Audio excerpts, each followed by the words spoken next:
our first week, we talked about the story of Hannah, and Hannah was married to Elkanah. Elkanah had two wives. Uh, Penina was the other wife. Penina had kids. Hannah did not. And Penina would give Hannah a hard time because she didn't have no kids. And and Hannah was sad. She wept. She wouldn't eat. And and then she prayed. And she prayed to God and poured out her heart to God. She took her problem to the one who knows. She took everything she knew about herself, and she said, "I'm distressed." And that's all she could figure out after she had a little bit to eat. So she took what she knew to the one who knew everything. She made her commitment to God, and she was there. She was praying, and she was praying silently. Her mouth was moving, but nothing was coming out. And fun fact, this is the only place in the whole Bible where it is recorded, where it explicitly states that somebody prayed silently. Now, that doesn't mean anything. There's no like mandate based on that. It's just interesting.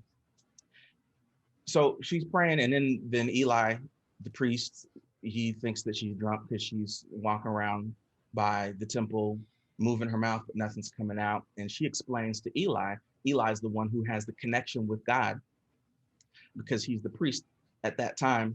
Only the priest could go and visit with God. Only the priest could talk to God. And once she explained things to Eli, he said, "Go in peace, and may God do for you what you've asked him to do." And so she went about her business. What we talked about last week, she went about her business, and she did so in faith. And she just did what she did what she had to do. They went home. Elkanah and Hannah did their part. Mind you, she's trying to have a baby, so they did their part. It's important that we do our part. When we ask God to do something, we believe he's going to do it, we move by faith and go on about our business. And then we still have to do our part. And then it said in verse 15, it said that in due season, in the due time, she conceived and she bore a child, and she named him Samuel. And we talked about last week how conception is the miracle of our part and God's part working together. And the fact that she gave birth, she didn't just conceive, she gave birth. So she saw it through, and we need to see it through. And then she named it. She named, not it, she named him. We need to name. It's important that we name our season, that we name the outcome of our waiting in a positive manner. Whatever we call something, that's what it's going to be. Whatever we name it, that's what it's going to be. So we need to be mindful of that. This week we're keeping the same theme as you may have seen, or maybe you didn't. Our title or our topic for this series is From Time to Time. Hannah waited a long time and had nothing, presented her request to God. And then there was some more time that passed. And then she got, in due time, what it was that she had been waiting for. Tonight, we're going to talk about time just a little bit more. We're going to Ecclesiastes chapter 3. And I'm going to read out of the NIV, starting from verse 1. There is a time for everything, and a season for every activity under the heavens, a time to be born and a time to die, a time to plant and a time to uproot, a time to kill and a time to heal, a time to tear down and a time to build, a time to weep and a time to laugh, a time to mourn and a time to dance, a time to scatter stones and a time to gather them, a time to embrace and a time to refrain from embracing. Social distancing, amen. Physical distance. Eba. A time to search and a time to give up. A time to keep and a time to throw away. A time to tear and a time to mend. A time to be silent and a time to speak. A time to love and a time to hate. A time for war and a time for peace. Verse 9. What do workers gain from their toil? I have seen the burden God has laid on the human race. He has made everything beautiful in its time. He has also set eternity in the human heart, yet no one can fathom what God has done from beginning to end. I know that there is nothing better for people than to be happy, to do good while they live, that each of them may eat and drink and find satisfaction in all their toil. This is the gift from God. I know that everything God does will endure forever. Nothing can be added to it, nothing can be taken from it. God does it so that people will fear him. That was Ecclesiastes chapter 3, verses 1 through 14. I'm going to read our key verses tonight from the ESV, verse 1, and then verses 9 through 11. Verse 1 says, "For everything there is a season and a time for every matter under heaven." Verse 9, "What gain has the worker from his toil? I have seen the business that God has given to the children of man to be busy with. He has made everything beautiful in its time. Also, he has put eternity into man's heart, yet so that he cannot find out what God has done from the beginning to the end." You may know this, but the word of the Lord is already blessed. As human beings, if we would be honest with ourselves, we have a very interesting relationship with time. Ever since I was a kid, Keith, don't even say it, don't even type it, don't even type it, because I know you. Ever since I was a kid, I've heard the elders say that while there are only 24 hours in a day, seems like there aren't enough hours in a day. Seems like it's never enough time to do everything. And that's why most of us do not like to talk about time. And most of us don't like to talk about time because we have ourselves on very interesting deadlines. And if I asked you right now who put you on these particular deadlines, you'd probably tell me something like, oh, well, this is when I want to do it, or this is when I would like to see this achieved. But truth be told, you only have yourself on these deadlines because you are probably looking at how someone else achieved what they achieved and the time frame in which they did it. And since that's something that you want, you figured, well, if they got their master's degree at this time, if I don't get my master's degree at this time, then will it even matter? Well, last time I checked, the degree is still a degree, regardless of when you get it. The piece of paper is still going to say that your name has this particular degree. But we have a very interesting relationship with time, myself included. Quite frankly, I'm going to put myself on Front Street. I am a recovering procrastinator. I really am. Because I do everything better under pressure at the last minute. Kind of had to break out of that as I'm getting a little bit older. Now I can definitely still. Now listen, I literally busted out a 5-page paper. Started it at 11:30, turned it in at like 11:58, and still got an A on it. That does not help a recovering procrastinator stop procrastinating because, well, if I can get that done and get an A, what's the point of me doing it ahead of time when I can do it right on time and still get the grade I was looking for? But time literally is a factor in our lives, whether we like it or not. Again, most people don't really like time because of the deadlines that they've set for themselves. Here are some of my favorites. Well, I want to be married by 25, have my first kid at 30, have my first house at 30, do this and do that by 35. Now, quite frankly, I'm going to be honest with you. If anybody that is at 25 or over the age of 25 thought that they would be married at this point, let us all just simply laugh, wave our hands, or better yet, I ain't gonna put you on blast like that. If you can't say amen, just say ouch. or just laugh in the chat. Either way it goes. But we all have a particular time frame that we would like to do things. However, I want us to learn, if you take nothing else from me tonight, outside of course, my main point and the rest of these points, be careful with the deadlines that you give yourself. And the reason why I want you to be careful with the deadlines that you give yourself is because you did not create time. So since you did not authorize time, you really do not know how much time you actually have to get this stuff done. You're saying, I want to be married by 25, but how do you know that God has not orchestrated it so that at 25, you're doing his work so that by 27, you can find the person that he would prefer for you to do life with?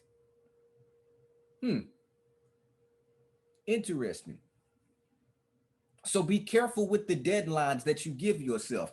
And we live in an era now where social media has us doing things at everybody else's pace. You see somebody and they've got the family and they've got the house. They've even got the career, and that's what you want. And because you see that and you know that y'all are the same, I literally saw a post last week that almost made me cry because it broke my heart. And the post simply said, seeing people in your own age group doing better than you is really depressing. If that don't speak to the terrible relationship that we have with time, I do not know what will, because when I see people in my age group doing better than me, that gets me excited. And that gets me excited because it lets me know that it is indeed possible. That it is possible for me to have the career.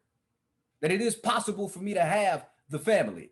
I'm not looking at Keith with his family and saying, well, I mean, dang, I wish I had that. I wish God would give me that. Well, God, how come you ain't give me that?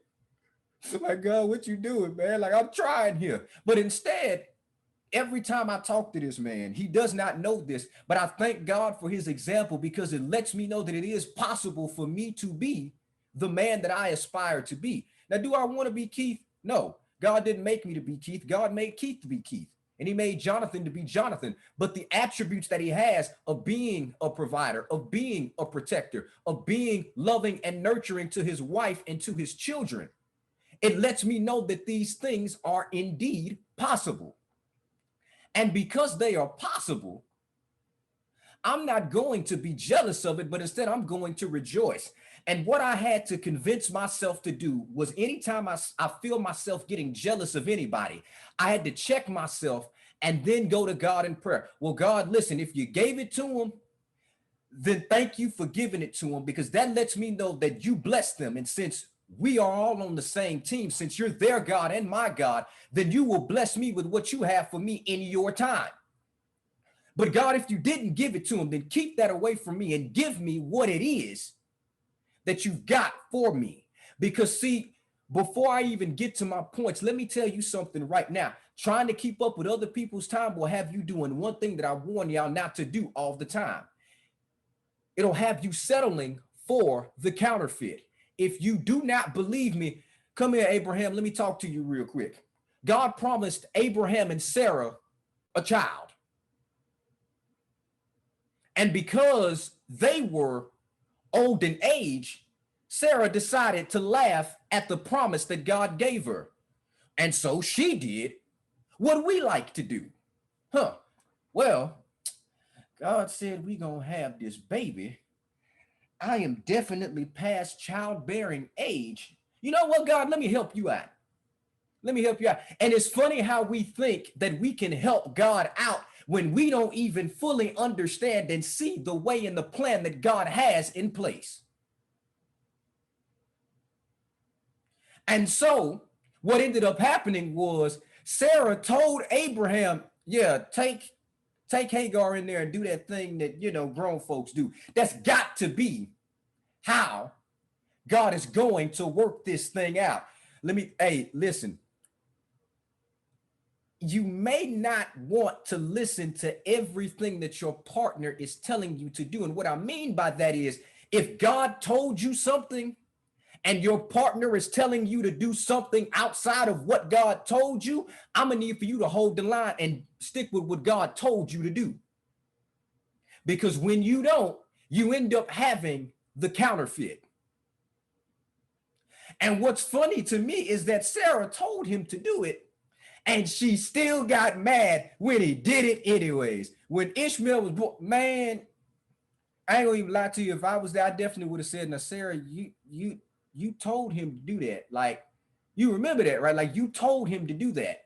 However, God is faithful in that he still allowed for the promised child, Isaac, to be born.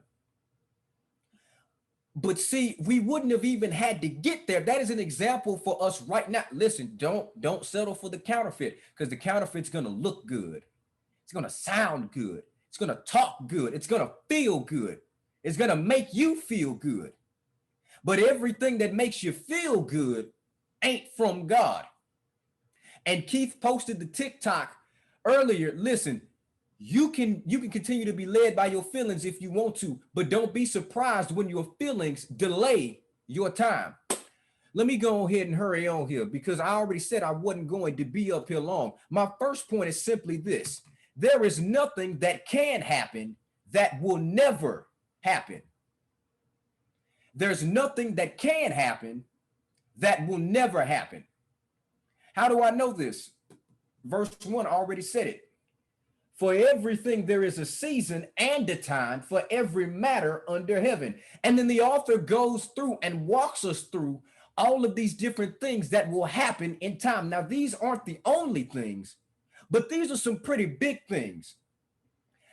And my favorite one that lets me know that this is true is actually verse 2. There's a time to be born and a time to die. So all of us were born. And I get it. Most of us are here in the springtime of our youth, and we think that we're invincible and we're going to be here forever. But let me caution you with this.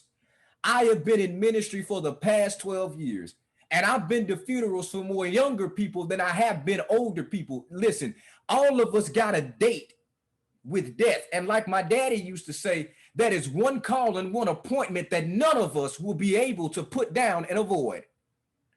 So I know that everything that can happen will happen. There is no such thing that God has orchestrated in time that will never happen. So that means that whatever it is that God has promised you that will happen, I don't care what it looks like. I don't care how it feels. I don't care what it seems like. I don't care what it is that you've got going on. If God gave you that vision, you can rest assured that it will happen. But the thing about us and God when it comes to time is that we have two completely different relationships with time. You see, we are in time with the flow of time and moving with time. But God is so cold that God sits outside of time and still has a hand on everything that goes on in time. I'm sorry. I know that they told you that you were special and you were great, and I believe that, but you ain't got it like that. You ain't got it like that, because you can't see the end from the beginning. Because even in the beginning, God already knew that on July the 1st, 2021, we would be here having this Bible study talking about time. Before he even made time, he knew that such a time as this would come. Some of us can't even figure out what we're going to eat for dinner tonight, but you think that you are so cold that you can figure out the beginning from the end. Man, okay. You're going to end up learning the hard way, like I had to, that listen, everything has an appointed time and an appointed season. And we don't like that, because some of us, whether we admit it or not, you don't have to. I'll go ahead and put your business out there for you. Some of us are very spoiled. We want what we want when we want it. And most of us want it right now. Well, God, this is the promise that you gave to me. I want it now. It's like a spoiled brat. Well, God, you told me that the relationship was coming. Why is it not here yet? Your attitude is why. Well, God, you told me that the career was coming. Why has it not happened yet? Where is your discipline and your stewardship at in this season? Most of the answers that we have and that we want for these questions with God, we could literally look at the patterns in our lives right now, and that's your answer as to why it's not happened yet. Because again, since there is an appointed time and a season for everything, you must respect the flow of time. And until you respect the flow of time, like Keith just said, you'll always be going to God like he's J.G. Wentworth. Well, God, it's my mercy and I need it now. Or worse than that, and this is my favorite part. Not only did we not orchestrate time, we didn't even orchestrate grace, mercy, and forgiveness, but we try to gatekeep it from everybody else. If you're not on my time, and if you don't look like I think you should look as a believer, because right now we got so many different conversations, like every year we go through the same thing. It's summertime, so that means that the modesty conversation has come back up again. Lovely, lovely, great. That all of a sudden, because someone wants to go to the beach in a bikini, then they're not being modest enough. Sounds to me like my second point is about to come in handy here. My second point is that we must use our time to mind the business that God has entrusted to us. Let me go to verse 10 really quickly. I have seen the business that God has given to the children of man to be busy with. So I simply want to ask you, what's occupying your time right now? How are you spending your time? Are you spending your time looking at what everybody else has going on, trying to check everybody else's modesty, but your mind is still jacked up? You haven't even allowed for God to regulate and renew your mind, but you think you the one that can preach to somebody about what modesty really is. You trying to dictate who deserves grace and mercy when God just pardoned you for what you did last night. Matter of fact, for what you just did earlier today before you logged on to Bible study. Each of us has been given something by God to do. It's called an assignment. And you see, we get purpose and assignment mixed up a little bit too much. All of us that are under heaven right now have the same purpose, and it's just one purpose: to use what he has given us to give him glory. Your assignment is how you go about fulfilling your purpose. And so if you are unsure of what your assignment is, I want to encourage you to continue to seek God, to continue to ask him to show you what it is that your assignment is. But your assignment will never have anything to do with how you feel like you can exert pseudo holiness and authority over anybody else. Because see, my business is to make sure that the word of God goes forth. It's to make sure that whatever it is that I write gives God glory. It's to make sure that somebody somewhere can see his light in me with how I live my life. If I'm so focused on what every other preacher and what every other minister is doing, if I'm so focused on trying to copy everybody else, if I'm so focused on trying to do what everybody else is doing, where then do I have the time to stay in my lane and do what I need to do? I have told y'all this before, and I will tell it to you again. Your lane was custom made for you. It's got everything in there that you need to fulfill your assignment. But we get off track when we try to swerve into everybody else's lane, when we focus on what other people are posting on social media. When, let's be real, 98% of the people on social media are not going to be transparent about the bad, because what's the point? And quite frankly, social media isn't even a place to share the good these days, because whenever you share the good, it's always some negative Nancy somewhere that has something to say. Oh, well, what did you do that for him for? What has he done for you? You treating that woman with respect and buying her gifts to you are such a simp. My goodness. Like, wow, why are you doing that? We need to readjust our focus. We need to recalibrate ourselves and not be transformed. And not be conformed to this world, but be transformed by the renewing of our minds. Some of our minds are literally still stuck in the same spot that God brought us out of when he first saved us.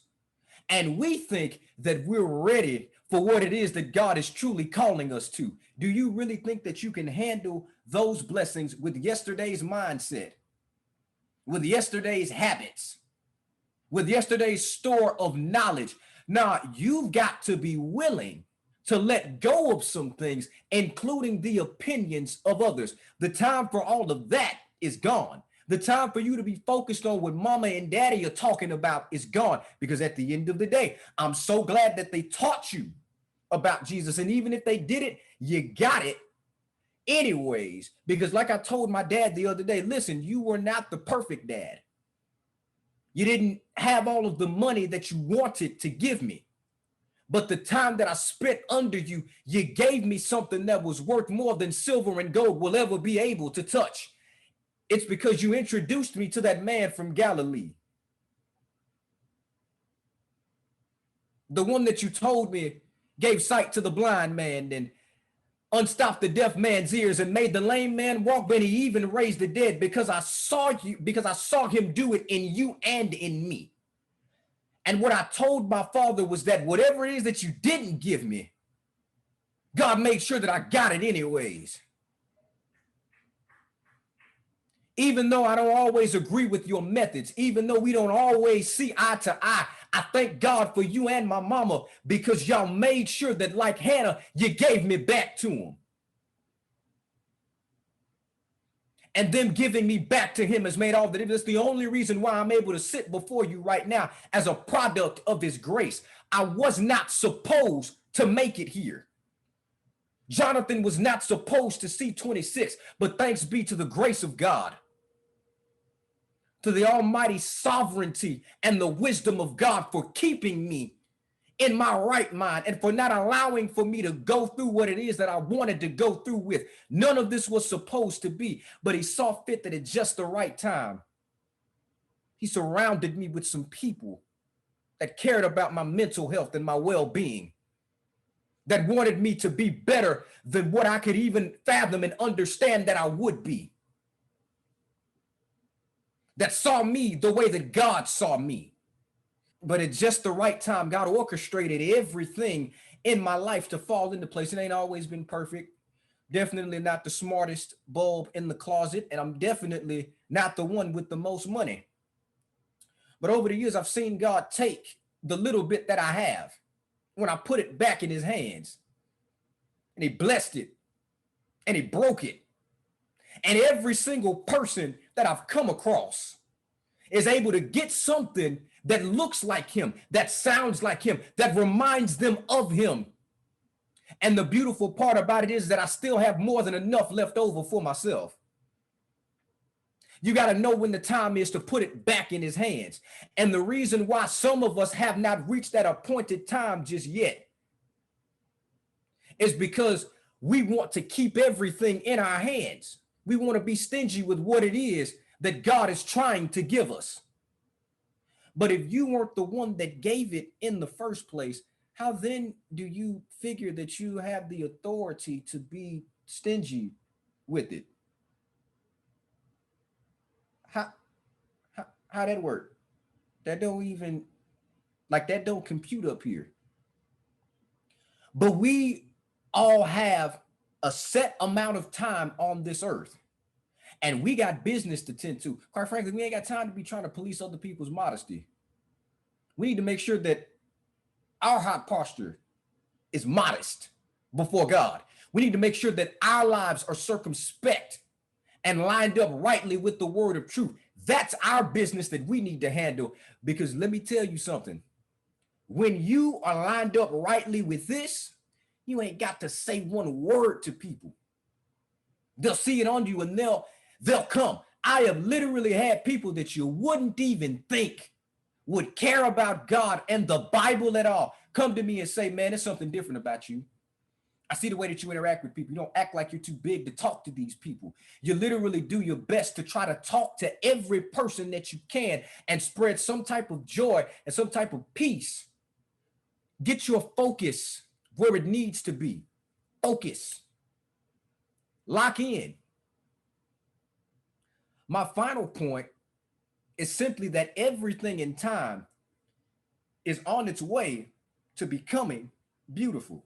Now, since there is a time and a season for every matter under heaven, that means that there's a time for that S word that none of us are really big fans of. That means that there is even a time to suffer. People, especially in the church, they don't really like to hear that suffering word. Y'all would much rather me tell y'all that God wants you to be happy every day.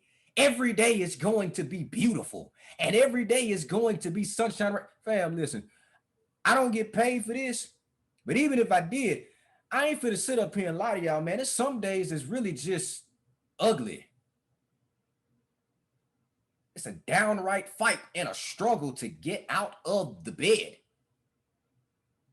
Some days, literally, it takes everything that you've got to make it through the day without going off on somebody, or quite frankly, let's be honest, taking yourself up out of here. And I say, let's be honest, because I've been there. I've been there more times than you will ever understand. So I know what it is that I'm talking about when I say that.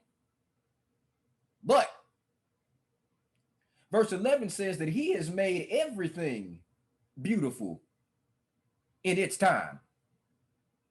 Everything. So if there is a time for suffering, that suffering time is meant to build something, to develop something in you. And what's funny to me is that some of the most gifted people I know literally fall because they want to skip the character development part of the gift. You can be the most gifted person in the world, but some people are letting their gifts take them to places that their character cannot keep them.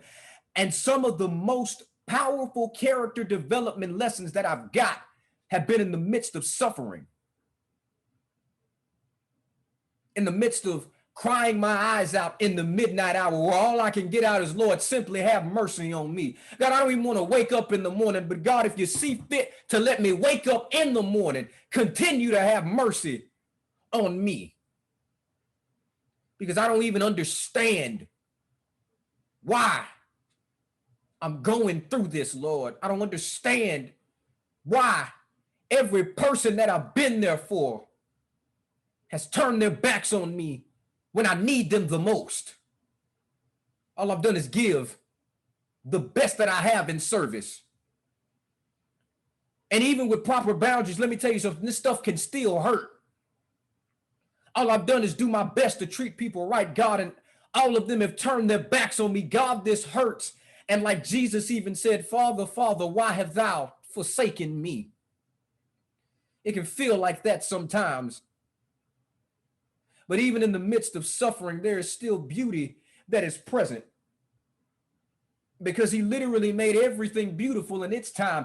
And the wonderful part about it, which is what Keith and I were talking about in the war room, is that he made everything beautiful in its time before he even set time into motion. It was already beautiful. It was already done. So that means that before Adam and Eve messed up everything in the garden, God had already made it beautiful in its time. And so he allowed for them to mess up in the garden and get kicked out of paradise. For Abraham to be born, and Isaac and Jacob, and for Joseph to get thrown into jail. But like he said, what you meant for evil, God turned it around for good. But he allowed for Moses to lead them out of Egypt and into the promised land. Now, you know, they had to die off. Like it says, it's a time to die. So they listen, they had to die for sure. Like they was not stepping up in there. But in that time, he even allowed for Moses to see his back. And as Keith mentioned last week, the countenance of this man's face was changed with the time that he spent with God. So since we're talking about time tonight, can anybody anywhere see that you have spent some type of time with God when they see you? When you talk to them, when they come to you for something, can they see that you spent some type of time with God? But he allowed for Joshua and for Gideon and for Samuel and for Saul and for David to come. And he was even so fortunate to allow for Isaiah to prophesy 700 years before it came to pass that the remnant was on its way. And he even told him what his name would be. And so even in captivity, it ended up happening, but God never removed his promise from him in the first place. So it came time that a woman, a virgin girl by the name of Mary from the lineage of David, was visited by an angel. And the angel told her that she would be the one to give birth to the Messiah. The one that they had been waiting on, the time for it was now at hand. But you know, babies don't just stay babies. He grew up. And at the age of 30, for 3 years, he started his ministry. Literally walked around doing good. And like I tell y'all all the time, Romans 5 literally says that at just the right time. That means that the time that God had appointed from eternity past, at that time, if it would have happened before that time, it wouldn't have counted. And if it would have happened after that time, quite frankly, it would have been too late. But at just, my God, today, the right time, all of your fears were crucified on the cross. All of your worries were crucified on the cross. All of your shame was crucified on the cross. All of the things that they said about you were crucified on the cross. All of the things that you still say about you because you haven't fully bought into what God has said about you. All of that was crucified on the cross at just the right time. Christ died for the ungodly. That means that at the time when I didn't have sense enough to pray for myself, at the time when I didn't have the wisdom and the knowledge to want to get closer to God for myself, at that time, because he had already looked down the line from eternity past and said, you know, that boy, he crazy. I ain't gonna even hold you. And I don't think anybody else would die for him. But I love him. I love Jonathan.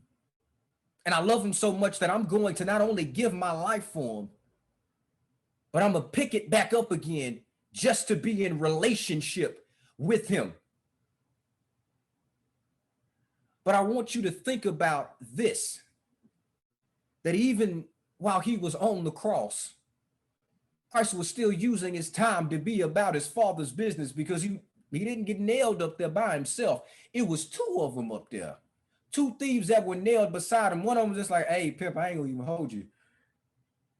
I don't really know who you is, but I'm hearing what they say that you is. And if you is who they say you is, then get yourself down, but get us down too. But the other one, at that time, I believe he truly saw Jesus's glory fully made manifest. And he said, man, listen, we deserve to be up here. But this man ain't did nothing wrong. And then he turned to Jesus and said, listen, all I'm asking is that when you enter into your kingdom, will you remember me at just the right time? If he had did it any other time before, that thief probably wouldn't have been up there, and that thief wouldn't have got the chance to be saved. But at just the right time, Jesus said, from this day on, you will be with me in paradise at just the right time. And so they nailed him in both of his hands and both of his feet. Not only did he ask his father, why did he forsake him, but he hung his heads in the locks of his shoulders. And the Bible says that he died. And when they took him down from there, as custom, whenever somebody was crucified, they would literally break their legs afterwards. But they said, yeah, nah, we gonna leave his legs alone. Laid him in a borrowed tomb. And so he stayed there all day Friday. And when they got up for brunch Saturday morning, he was still there. When they came back Saturday night before they went to the club, he was still there. But early Sunday morning, Jesus's appointed time with death was done. And the same question that the angel asked the women, I'm going to ask you, why are you looking for the living amongst the dead? If it's dead, its time is already passed. If it's dead, then it literally has no business still being in your present. So why are you still looking for the living amongst the dead? You aren't going to find the fulfillment of your assignment with that dead stuff. with those people that are still reinforcing and encouraging habits from 5 years ago. You need to be willing to let that and them go. So I'm going to ask you, whose time is it anyways? That's a trick question, because of course it's God's time, but it's all of our time at the same time. God is so cold that him being the author of time, he can sit outside of time, orchestrate time, and still give us the freedom to use our time as we need to. So I'm encouraged just as I go ahead and take my proverbial seat, because I'm already in my seat. Don't make and waste time that you don't know how much time you have. We all got an appointed time to check up out of here. And since you don't know when that time is going to be, I need for you to make sure that you are using your time wisely. Stop trying to keep up with what everybody else has going on, because that is for them.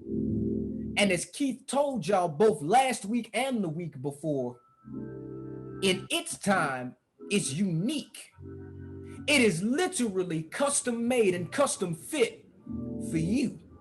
So your time ain't gonna look like my time, ain't gonna look like Keith's time, ain't gonna look like your mama's time or your daddy's time.